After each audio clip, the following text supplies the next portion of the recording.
because the region that I come from, which is Central America, the 5 smallest countries of all our region, Guatemala, El Salvador, Nicaragua, Honduras, and Costa Rica, right now, 2 of them, Nicaragua and El Salvador, are ruled by socialism of the 21st century. So how can I negotiate as a bloc when I have 2 countries that are not willing to open to free trade? And for these 3 ways to work, you need to understand something about Latin America. I had 2 slides, 2 pictures, if we could put them on, please.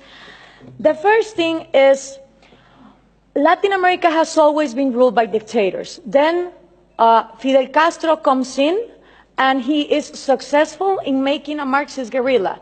In the moment that Castro comes in and he makes a Marxist guerrilla, all the countries in Latin America start copying and pasting that model.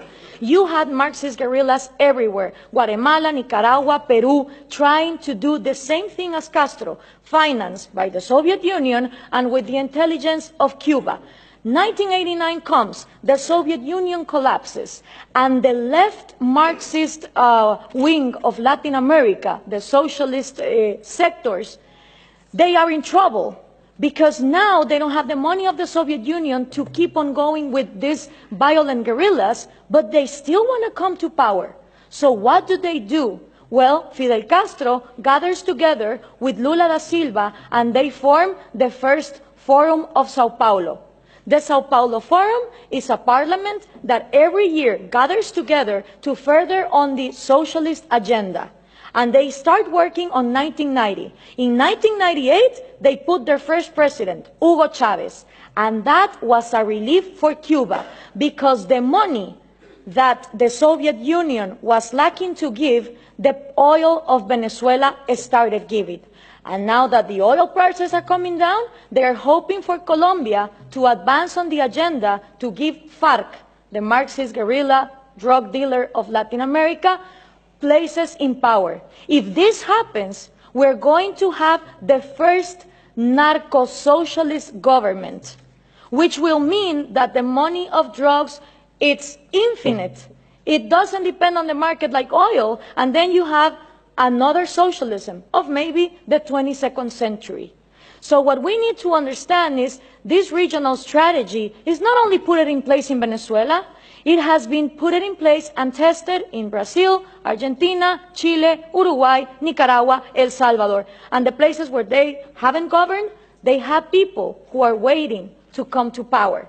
When we understand this, we also understand that when the Berlin Wall fell, and communism was a thing of the past, in Latin America, we voted for the so-called neoliberal governments, the right-wing presidents that were going to open the market.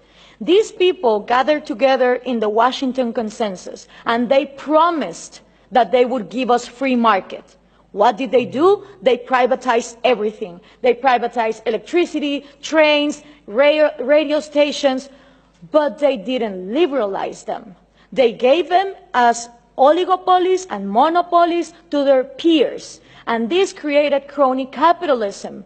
But for most of the population, the one to blame was free market. I don't know if we can now put the picture, please. For the people, what is needed to be blamed is free market, when free market has never existed in Latin America.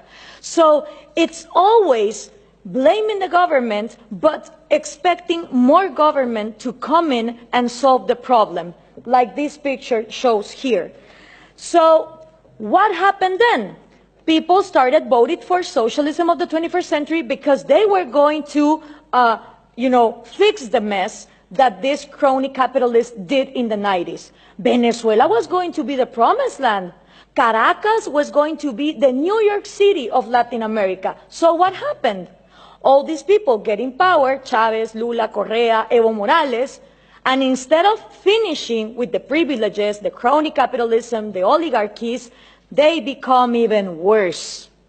So why is this good news to us? Because people in Latin America don't know what to do. They tried with the right wing, and they think that too much of a free market failed, and then they tried for socialism of the 21st century, and it turns out that it didn't end poverty, it multiplied it.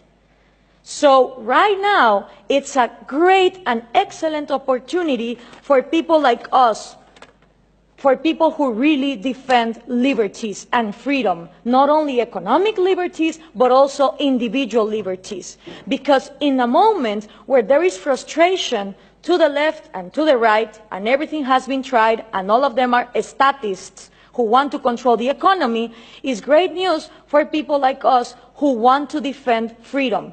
The examples given here from different regions of the planet demonstrate that freedom works.